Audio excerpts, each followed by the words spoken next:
Krista in Seattle, go ahead.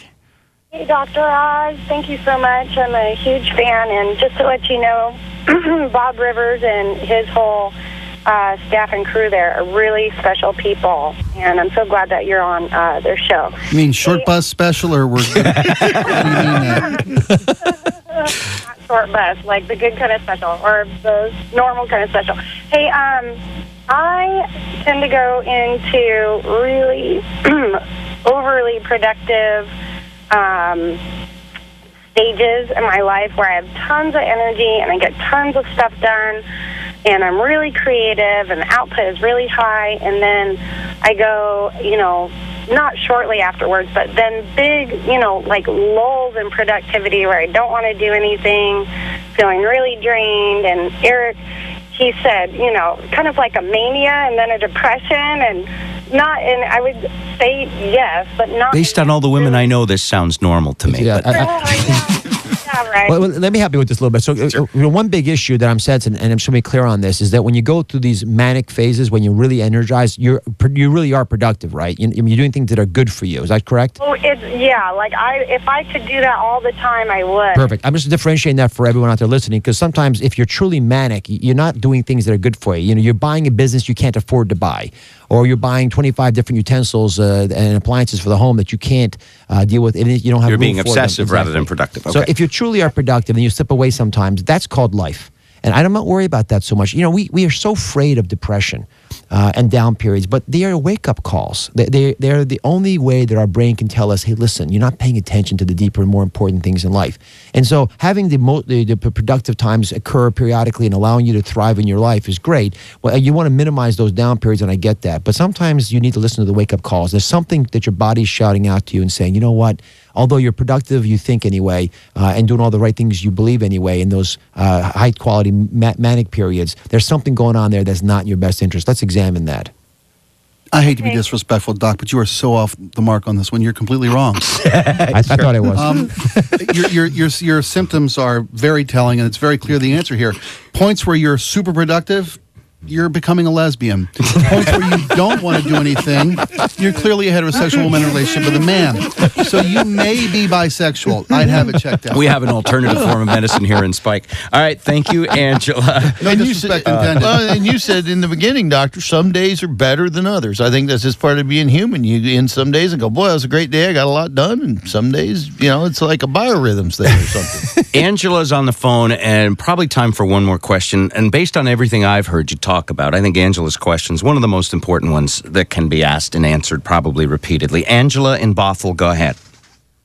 Hi. As a recently diagnosed diabetic about 3 weeks ago, I'm just wondering if, diet and exercise can reverse that condition, or is it pretty much once you're diagnosed, and then it's just a matter of time before everything kind of keeps getting worse over the years? The answer is, without question, in 90% of cases, it's completely reversible. I'm going to say it again. In 90% of cases, it's reversible. 1/3 time, so no one mistakes this. If you're diagnosed with diabetes or borderline diabetes, which 80 million Americans, 1/3 of us, will have in our lifetime, you can reverse the process most of the time. Here's why. That belly fat that I mentioned before really does play a role in hindering the ability of insulin to work in muscle. All you've got to do is head in the right direction. You don't have to lose all the weight even. Just start heading in the right direction. You can begin to reverse that. And by the way, I think it's probably the most important message I could ever give out in the show is to highlight to folks that at the end of the day, not only are you the world expert on your body, only you can be a world expert on your body. Whether you're dealing with bisexuality issues or ups and downs in life. Thank you. or marital discord, or the fact that you've been diagnosed with illnesses because of chronic lifestyle issues. The fact of the matter is, within 3 months of changing your lifestyle, within 3 months, you will change your life expectancy. We've got a real simple question, Doctor, on the text message, but I think would help a ton of people. Is it about impotence? Aspirin, naproxen, ibuprofen, all these over-the-counter pain relievers. You get them all for your basic headache. Is there one that you should be taking? How do you choose which one to use? The best medication for headaches in general and for general pain and discomfort is probably the Motrin, Advil, ibuprofen family of products. So ibuprofen would be the safest. And it's not just I don't always say safe because I'm just saying it's the most effective. effective. Aspirin is probably the most effective overall product to take in your life if you're going to take something from a pharmacy, because it's a very potent anti-inflammatory. So I take 2 baby aspirin every day. I don't take it for headaches. I just take it for general anti-aging benefits. And Tylenol, of course, works great for fevers. So, you know, the acetaminophen family of medication. So they all play their role. But for headaches specifically, ibuprofen is my number one choice. And I hope I don't need heart surgery ever, but if I do, is there a better day to schedule? I mean, I hear you never Well, want you want a 45-year-old doctor. We've got that. Right, clear. and you never want to buy a car that was built on a Monday or a Friday, you know, because, I mean, is it like Wednesday the optimum day? Or? No, I would have surgery on any day but Friday. Okay, Fridays. Yeah, Friday's a bad day, not because people aren't paying attention, but because all the emergency cases for cardiac surgery come in on Fridays. So it gets really crowded and you get bumped off the schedule, and then you got to wait all weekend long. It's uncomfortable. I would probably go Monday morning. That way I'm in the ICU all week long. And by the time the weekend comes, I'm out of there. There you go. Dr. Oz. We didn't talk about impotence. What happened to impotence? Impotence? We didn't talk about impotence? Oh, what? How could that possibly happen on a classic rock station? Is that what you're inferring? Wait a minute, I was on this male-oriented show and nobody said the word Viagra.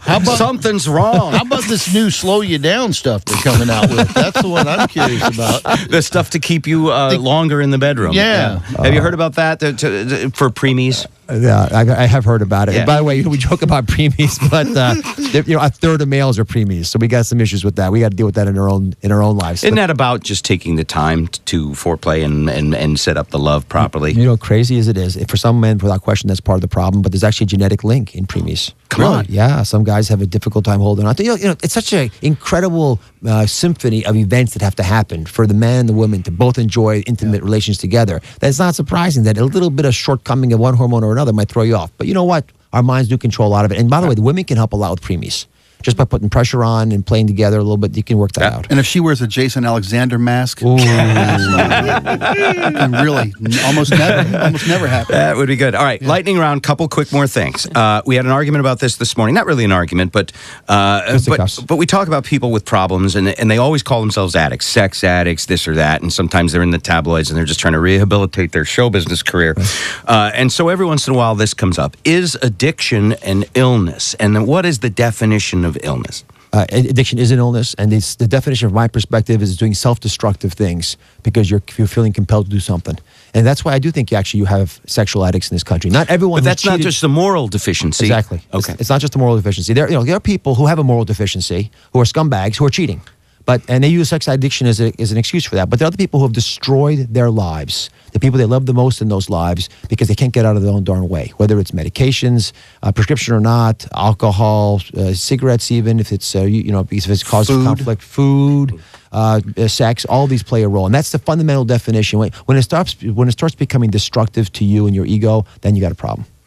Will the human being reach an average life expectancy of 100 years? Without question, yes. And if you can hear my voice right now, it's a pretty good chance you're going to live to age 100 if you do the right things.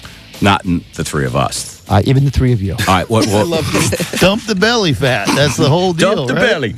Dump the belly and enjoy your life and your wife and have a great one yourself. Dr. Oz, it's a pleasure to meet you. Thank you for taking so much time with us. The honor is mine. Love you guys. Appreciate it. Dr. Oz on Como. Dr. Oz here in Seattle. That's going to do it.